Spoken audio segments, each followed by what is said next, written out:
ഞാൻ ആൻ്റപ്പനോട് പറയായിരുന്നു, ഇനി എന്ത് കേസ് വന്നാലും നമ്മുടെ സത്യസാറ് മതി. ഫീസിന്റെ കാര്യത്തിലൊക്കെ സാർ അഡ്ജസ്റ്റ് ചെയ്യും. സാറ് നമ്മുടെ സ്വന്തം ആളല്ലേ ഇഷ്ട. ഇങ്ങോട്ട് നോക്കിയേ, ഇപ്പൊ തന്നെ ഈ കേസില് സാറിന് 1 CR ആണ് ഫീസ്. പക്ഷെ എന്റെ കയ്യിൽ നിന്ന് 50 ലക്ഷം വാങ്ങൂ.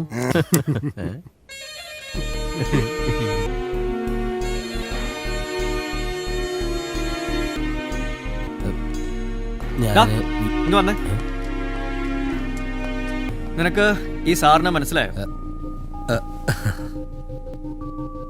കുര്യൻ ജോസ് നമ്മുടെ ക്ലയന്റാ. കണിമംഗലം പീഡന കേസിലെ പ്രതി. മോളുടെ പ്രായമുള്ള പെങ്കൊച്ചായിരുന്നു കഥയിലെ നായിക.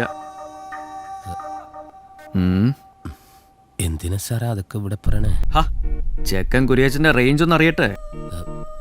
കള്ളസാക്ഷി പറയാൻ ആലക്സ് ഇല്ലായിരുന്നെങ്കിൽ അകത്ത് കിടന്ന് ഗോതമ്പുണ്ട തിന്നണ്ട ആളാ. ഇപ്പൊ ഇരിക്കുന്ന ഇരിപ്പ് കണ്ടില്ലേ? നീ ചായ എടു.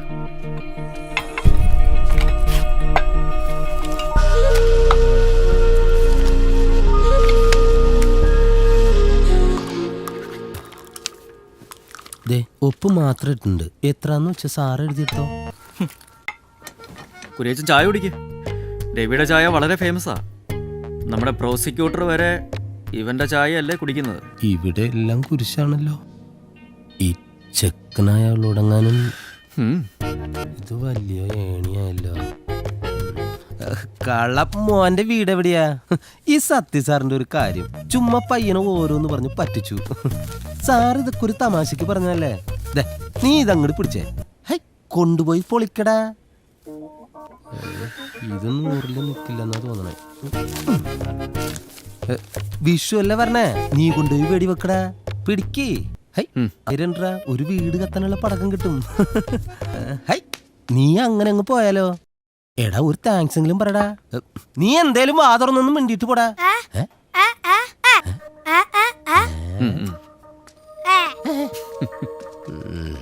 ശരിക്കും തന്നല്ലേ.